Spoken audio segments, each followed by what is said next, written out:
नमस्कार, BVM news में आपका स्वागत है। मैं हूं ममता बघेल। चलिए बात करेंगे खबरों की। पेट्रोल डीजल की बढ़ती कीमतों को लेकर कांग्रेस ने हल्ला बोल किया है। लगातार बढ़ रहे दाम के विरोध में कांग्रेस ने कार्यकर्ताओं के साथ फरीदाबाद जिले में पैदल मार्च निकाला और साथ ही साथ नए कृषि कानूनों को लेकर भी कांग्रेस ने अपना विरोध दर्ज कराया। इस पैदल मार्च में कांग्रेस का सहयोग आम जनता ने किया और युवाओं ने भी बढ़ चढ़कर भाग लिया। पेट्रोल की कीमत 100 रुपए प्रति लीटर के पार जा चुकी है, तो वहीं उनका ये भी मानना है कि महंगाई में लगातार बढ़ोतरी हो रही है। गरीब व मध्यम वर्गीय परिवार का बजट इसके कारण प्रभावित हो रहा है। देश में बढ़ रही पेट्रोल डीजल की कीमतों के विरोध में कांग्रेस अब सड़कों पर उतर रही है और केंद्र सरकार से पेट्रोल डीजल की कीमतों पर लग रहे टैक्स को कम करने की मांग कर रही है। कांग्रेस नेताओं ने कहा कि कृषि कानूनों को लेकर आंदोलन कर रहे किसानों के साथ कंधे से कंधा मिलाकर खड़े हैं और विरोध में काले गुब्बारे उड़ाए।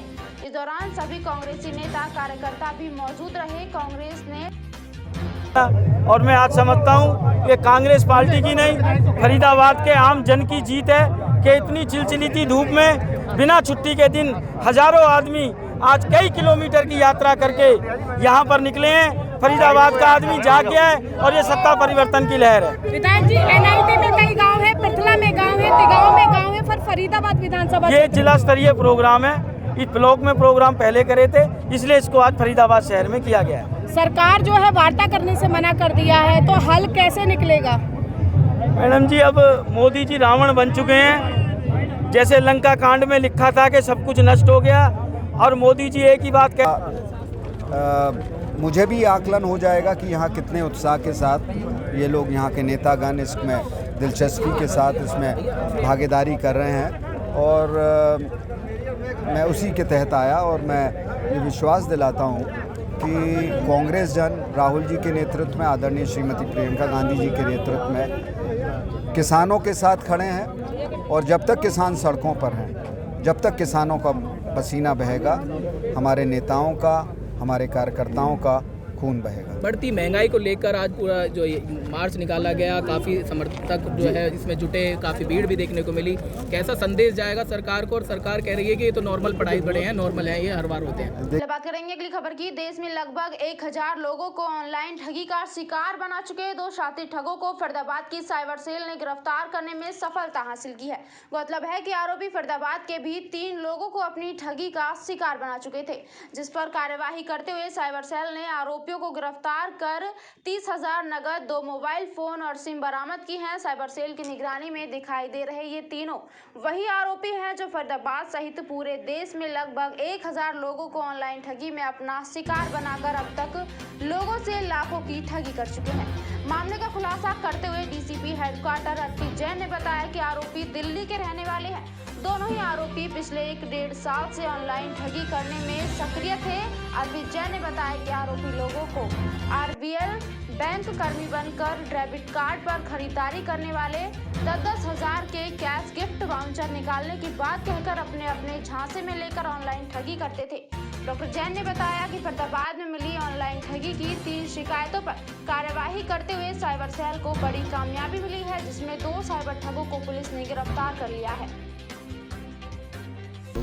और जो भी सामान इनको मिलता था उसको बेच देते थे और वो पैसे अपना मौज उड़ाने में इन्होंने यूज़ करते थे उसको।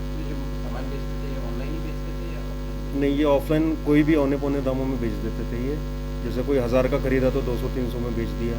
तो ऐसे लगभग इन्होंने 50 लोगों के साथ दिल्ली एनसीआर में कर रखा है और ऑल ओवर इंडिया 1000 लोगों के साथ कर रखा है। करीब कितने समय से ये लोग एक्टिव थे? ये तो लगभग 1-1.5 साल से ऊपर से वो थे। और हमारे पास अभी 3 FIR रिसेंटली हुई थी, तो उसमें इन्होंने कार्रवाई करते हुए इन दोनों को अरेस्ट किया। फरीदाबाद में कितनी FIR है और अब तक कितना टोटल अमाउंट इन्होंने इस तरह से?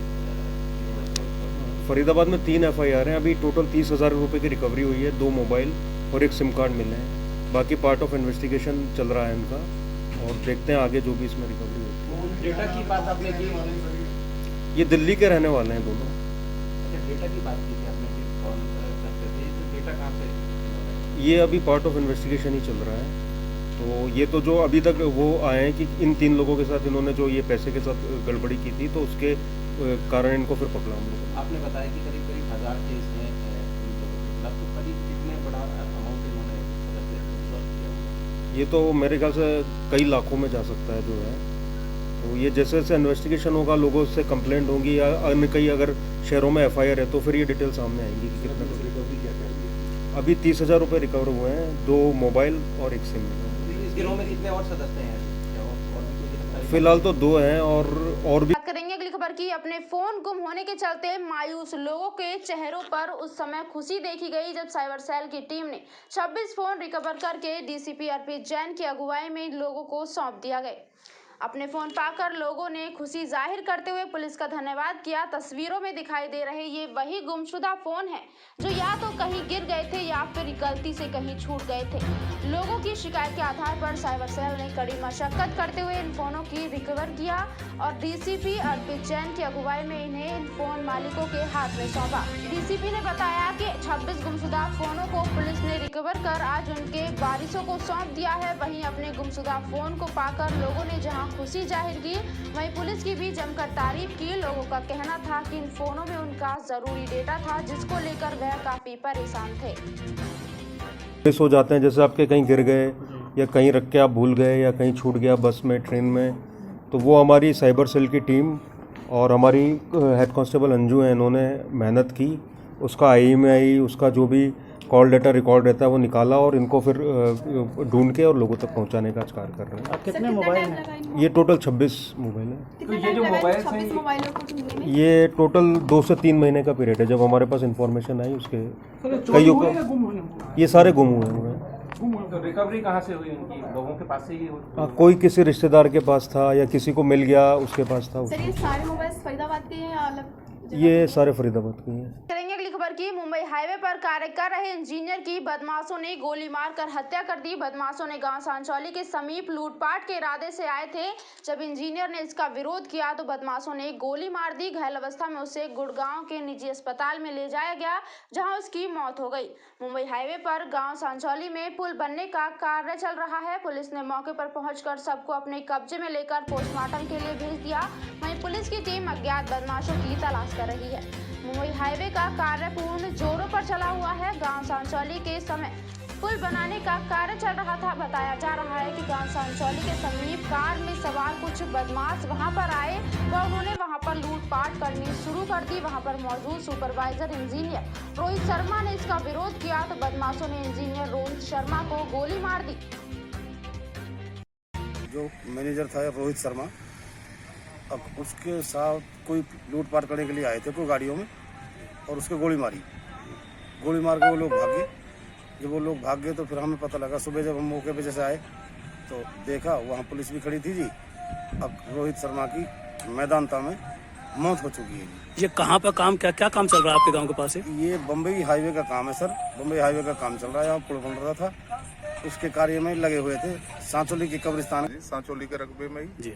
और उनने आगे यहाँ लूटपाट के इरादे से आए 5-4 आदमी और उनने हाथापाई करी जी और रोहित शर्मा जो इंजीनियर है उसको गोली मार दी और उसे घायल अवस्था में जब गुड़गांव हॉस्पिटल ले गए तो जी वो अब पता चला कि जी वो मर गए जी।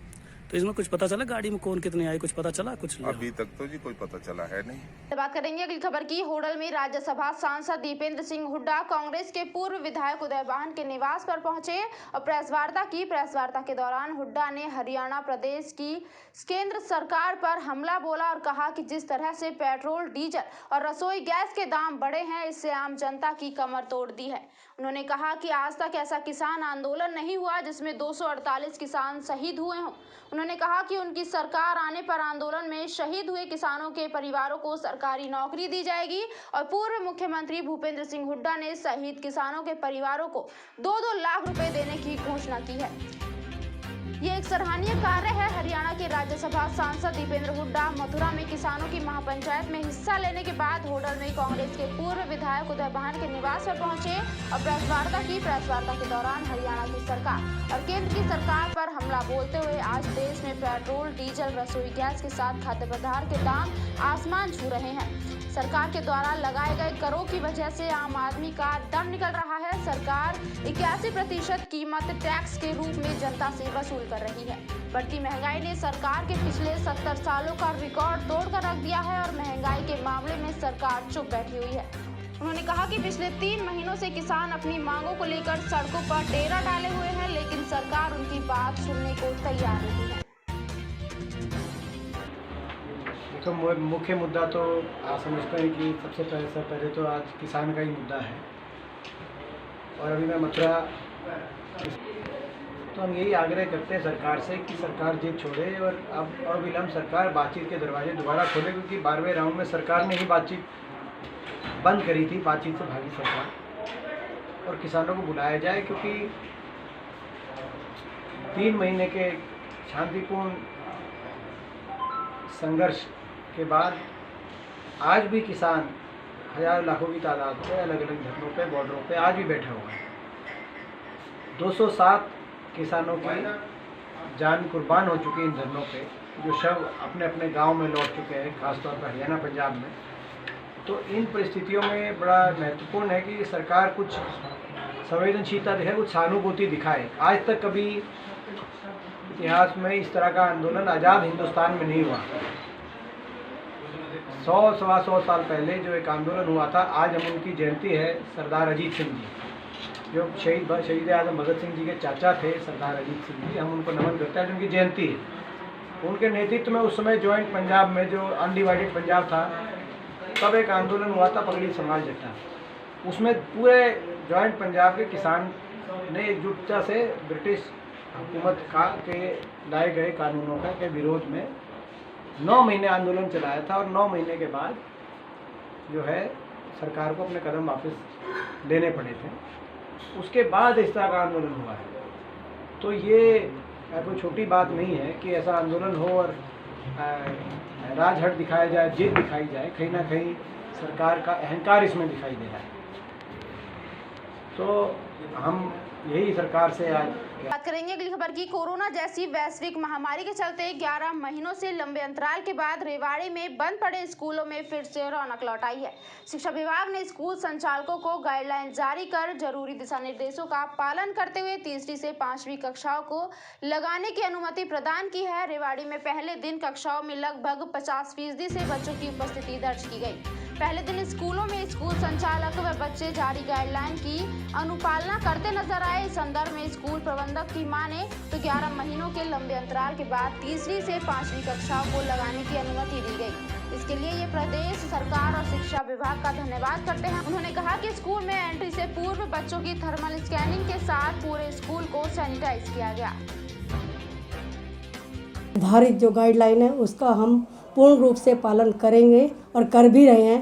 बच्चों को सोशल डिस्टेंसिंग का स्पेशल ध्यान रखा जा रहा है और थर्मल स्कैनिंग की जा रही है और एक ही बेंच पे एक ही बच्चा बिठाया जा रहा है और वाटर बॉटल और लंच बच्चे शेयर नहीं करेंगे। वैसे तो बच्चे सुबह नाश्ता करके आते हैं और फिर भी अगर कोई लाता है तो शेयर नहीं करेगा। क्या बच्चों की पेरेंट्स की भी अनुमति है? और बच्चों को जो स्कूल भेजा गया है तो सभी बच्चों से पेरेंट्स का लिखा हुआ मतलब जो परमिशन लेटर है वो लिया गया है, सहमति पत्र, ताकि आराम पेरेंट्स भी खुश हैं, ताकि हम बच्चों को स्कूल भेज सकें। और हमने भी सरकार द्वारा जो गाइडलाइन है उसका पूर्ण रूप से पालन करते हुए बच्चों को किया। हालांकि रेवाड़ी कोरोना मुक्त हो गया, फिर भी कोरोना अभी खत्म नहीं हुआ है और ऐसे के अंदर आगे क्या प्रक्रिया जारी रहेगी इसी तरीके से और कितने जारी स्कूल?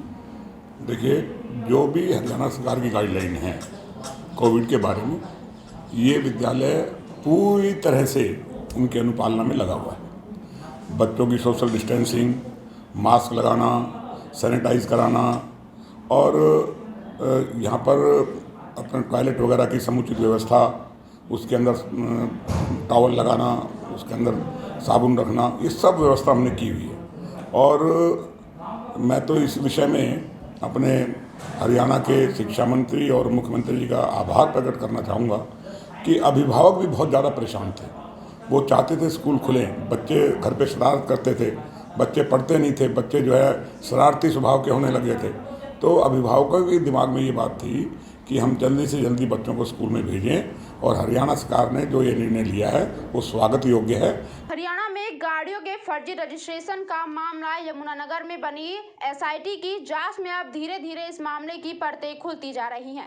यमुनानगर के एसीपी कमलदीप गोयल ने प्रेस कॉन्फ्रेंस कर इस पूरे मामले की जानकारी दी और बताया कि जांच तेजी से चल रही है। इस मामले में अब तक 3 गिरफ्तारियां हो चुकी हैं। अब इस मामले की जांच में जो तथ्य सामने आ रहे हैं उससे अभी तक ये लग रहा है कि ये चेंजेस नंबर से छेड़छाड़ कर उसका पुराना रिकॉर्ड खत्म कर देते थे और नई आरसी बना देते थे और गाड़ियों की कीमत कर टैक्स को कम किया जाता था, जिससे सरकारी राजस्व को भी नुकसान पहुंचा रहे थे। अभी तक हमने 3 गिरफ्तारियां की है और उन 3 में से 2 अक्यूज अभी हमारे पास पुलिस रिमांड पे हैं। हम उसमें कोशिश कर रहे हैं कि हमें जो एक्सटेंट ऑफ वॉल्यूम कितना है इस फ्रॉड का, वो हम कोशिश कर रहे हैं कि पिक्चर पूरी तरह से क्लियर हो। डाटा हम लगातार लेने की कोशिश कर रहे हैं। तो इसमें जैसे जैसे और फैक्ट्स आएंगे मैं मीडिया को बताता रहूँ। देखिए, अभी तक जांच में ये आया है कि जो ऑक्शन के व्हीकल हैं और उन ऑक्शन के व्हीकल्स को जब जो ऑक्शन हुई है वो जो फाइनेंस की कंपनियां हैं उनके द्वारा ये ऑक्शन की गई और जो एजेंट्स हैं उन्होंने गाड़ियों को ख़रीदा और उसके बाद एक फर्जी बिल बना के और जो हमारा रजिस्ट्रेशन का सॉफ्टवेयर है उसमें एक मिलिट्री ऑक्शन व्हीकल का ऑप्शन है, उस रजिस्ट्रेशन के ऑप्शन में जाके इन व्हीकल्स का रजिस्ट्रेशन किया गया है। ये पाया गया कि जब आप उस ऑप्शन में जाकर रजिस्ट्रेशन करते हैं तो सॉफ्टवेयर आपसे एनओसी की डिमांड नहीं करता। अदरवाइज अगर लीगल तरीके से आप दूसरे ऑप्शंस में जाके इसको व्हीकल को रजिस्टर करने की कोशिश करते हैं ऑक्शन व्हीकल को, तो वहाँ एनओसी आपसे सॉफ्टवेयर मांगता है। लेकिन मिलिट्री ऑब्लिक ऑप्शन में आपसे एनओसी की सॉफ्टवेयर डिमांड नहीं करता। तो उन्होंने उस ऑप्शन का फायदा उठा के रजिस्ट्रेशन किया है। चलिए बात करेंगे अगली खबर की। किसानों के धरने में जोधपुर के सैकड़ों किसानों ने अपना समर्थन दिया। इस दौरान उन्होंने ट्रैक्टर रैली निकाली और गीतों के माध्यम से केंद्र सरकार और कृषि कानूनों को जमकर विरोध जताया। वहीं दूसरी ओर पूरे दिन धरने में समर्थन देने वालों का सिलसिला जारी रहा। पूर्व सरपंच जोधपुर ने बताया कि गांव जोधपुर से सैकड़ों किसान संघर्ष समिति के नेतृत्व में केएमपी केजीपी इंटरचेंज पर चल रहे धरने ट्रैक्टरों और बाइक से अपना समर्थन देने के लिए पहुंचे हैं। उन्होंने कहा कि उनके द्वारा ट्रैक्टरों से भरकर किसानों के लिए खाद्य सामग्री भी लाई गई है, क्योंकि सरकार की हठ धार्मिकता को देखते हुए किसानों का अब ये लगने लगा है कि उनका ये आंदोलन अभी और लंबा चलने वाला है। उन्होंने कहा कि जब तक सरकार द्वारा तीनों कृषि कानूनों को रद्द नहीं किया जाता, वे एमएसपी पर लिखित कानून नहीं बनाया जाता है, तब तक उनका यह आंदोलन निरंतर जारी रहेगा। आंदोलन को समर्थन करने के लिए पूरे गांव से इकट्ठे होकर के और खाने पीने का जो सामान है उसमें करीब 30 मन आटा और 3 कट्टा चीनी और आलू और 4 बोरी आलू और गोभी, टमाटर, 2 बोरी मटर, गाजर और 2 टीन घी के 1 टीन सरसों का तेल और हरी मिर्च और जो सामग्री होती है जो खाने पीने के सामान है। जी, जो जोधपुर से सरदारी आई है, बहुत 10-12 ट्रैक्टर आए हुए हैं, काफ़ी लोग आए हुए हैं, 100 लोग आए हुए हैं यहाँ पर, और हम इस किसान आंदोलन का पूरा समर्थन करते हैं और जितना भी संघर्ष हमें करना पड़ेगा हम अपने जी जान तक संघर्ष करेंगे। तीनों कानूनों को जो काले कानून हैं उनको वापस करा के छोड़ेंगे। हमारे नेता लोग ऊंची मतलब बड़ी बातों में नहीं आएंगे, जो बहकावे की बात कर रहे हैं सरकार के बंदे। हम अपना पूरा जो हमारा हक है हम अपना हक लेके छोड़ेंगे, चाहे हमें कितनी भी कुर्बानी देनी पड़े। रही किसानों के मौतों की बात जो है, इसकी खुद सरकार जिम्मेवार है, क्योंकि अगर सरकार किसानों से वार्तालाप सही करती बात करेंगे अगली खबर की। श्री श्याम प्रेमी परिवार द्वारा मंगलवार को एकादशी के अवसर पर पलवल शहर में निशान यात्रा निकाली गई। इस विशाल निशान यात्रा का हुड्डा सेक्टर 2 मोड़ से शुभारंभ किया गया। निशान यात्रा में शामिल खाटू श्याम की छवि को पालकी में लेकर श्याम प्रेमी चल रहे थे। साथ ही यात्रा में शामिल महिलाएं व पुरुष आगे नाचते गाते चल रहे थे। यात्रा में विभिन्न देवी देवताओं की झांकियां भी निकाली गई। खाटू श्याम की झांकी ने सभी का मन मोह लिया। मीनार गेट से होते हुए सोहना मोड़, न्यू सोहना मोड़ से होते हुए ऐतिहासिक पंचवटी मंदिर पर पहुंचे। यात्रा में शामिल भक्तों ने एक दूसरे पर रंग व गुलाल उड़ाया। होली के भी गीत गाए गए। मंदिर पर पहुंचने के बाद संकीर्तन हुआ तथा खाटू श्याम के भजनों ने सारे माहौल को भक्तिमय बना दिया। लोगों ने कीर्तन में देर शाम तक आनंद लिया। श्याम प्रेमी मोहित गोयल व तनुजा गर्ग ने बताया कि श्याम बाबा की पालकी निकालते हुए जिस तरह से श्याम प्रेमी पंचवटी मंदिर स्थित खाटू श्याम मंदिर पहुंचे हैं, उससे पूरा शहर खाटू श्याम के रंग में रंग गया है। तो हमारे पलवल में सभी श्याम प्रेमी मिलकर हुड्डा चौक से पंचवटी धाम बाबा श्याम के मंदिर में पद यात्रा करते हुए हजारों की संख्या में सभी पैदल यात्रा कर रहे हैं। फागुन का महीना है, रंग गुलाल खेलते हुए बड़े आनंद के साथ बड़ा ही मजा आ रहा है जो बात है। और आप पलवल जिला स्वास्थ्य विभाग द्वारा मलेरिया डेंगू की रोकथाम के लिए तैयारियां शुरू कर दी गई हैं। Civil surgeon doctor Brahmdeep Singh ने बताया कि पिछले वर्ष की तुलना में मलेरिया के मरीज इस वर्ष में काफी कम है। इस वर्ष स्थिति नियंत्रण में है। मलेरिया प्रभावित क्षेत्रों में 54 गाँवों में पहले राउंड एवं दूसरे राउंड का छद्म का कार्य पूरा किया जा चुका है। तालाबों में गंबूजिया मछली डाली जा रही है जो मलेरिया के डेंगू व लार्वा को खा जाती है। पलवल जिले में मलेरिया डेंगू के खात्मे को लेकर स्वास्थ्य विभाग पूर्ण रूप से गंभीर एवं प्रयासरत है। Civil surgeon doctor Brahmdeep Singh ने बताया कि कोविड-19 जैसी जानलेवा बीमारी के साथ साथ मलेरिया, डेंगू व चिकनगुनिया की रोकथाम के लिए स्वास्थ्य विभाग पैनी नजर बनाए हुए है। इसी कड़ी में उन्होंने बताया कि मच्छर ठहरे हुए पानी में अंडे देते हैं, जिससे मलेरिया व डेंगू की बीमारी फैलने वाले मच्छरों की बढ़ोतरी तेजी से होती है। और उसको देखते हुए पिछले 1 साल के अंदर लगातार ये कैंपेन चलता रहा, जिसे हम मलेरिया मुक्त पलवल के नाम से चला रहे थे कि हम मलेरिया को कंट्रोल कर पाए और उसके रिजल्ट्स भी आए। पिछले साल के अंदर मैं कहना चाहूँगा कि हमारे जो केसेस के अंदर 80% से ज़्यादा घटोतरी हुई, मतलब घट पाए केसेस, 80% से ज़्यादा हम कंट्रोल कर पाए लास्ट ईयर के अंदर। और ऐसे ही डेंगू के केसेस भी कम हो पाए। इसके लिए जो स्टेप्स उठाए गए या जो वही प्लानिंग उन्हीं को एक्सटेंड किया जाएगा इस साल के लिए। तो उसमें मुख्यतः था गैम्बूजिया फिश जो कि 308 पॉन्ड्स में छोड़ी गई, वो इस साल के लिए भी प्रोग्राम शुरू कर लिया गया है। हमारी खुद की इन हाउस 2 फिश हैचरीज तैयार कर ली गई है, उसके अंदर फिश तैयार की जाती हैं। और वो गैम्बूजिया फिश इस प्रकार की होती है कि वो जो मच्छर की लार्वा है उसको खा जाती है, जिससे कि मच्छर पनप नहीं पाते हैं या उनका नंबर ब्रीडिंग कंट्रोल हो जाती है। दूसरा, इसके लिए कुछ गांव ऐसे जहां पर मलेरिया के केसेस API इंडेक्स जहां पे ज़्यादा रहा है, वहां पर जो नेट है वो डिस्ट्रीब्यूट की गई और वो काफ़ी लार्ज स्केल पर नेट डिस्ट्रीब्यूट की गई पूरे ज़िले के अंदर और उसका भी प्रभाव आया। साथ में ये भी कहना चाहूँगा कि नेट डिस्ट्रीब्यूट जब की जाती है तब तो लोग उसका प्रयोग करते हैं, लेकिन धीरे धीरे करके वो उनकी आदत में शुमार नहीं हो पाता है। तो इस साल के लिए भी कहना चाहूँगा हमारी पहले कोशिश तो यह रहे कि मच्छर पनपे ही नहीं। BVM न्यूज़ में फिलहाल के लिए इतना ही। अब बने रहिए हमारे साथ, देखते रहिए BVM न्यूज़। नमस्कार।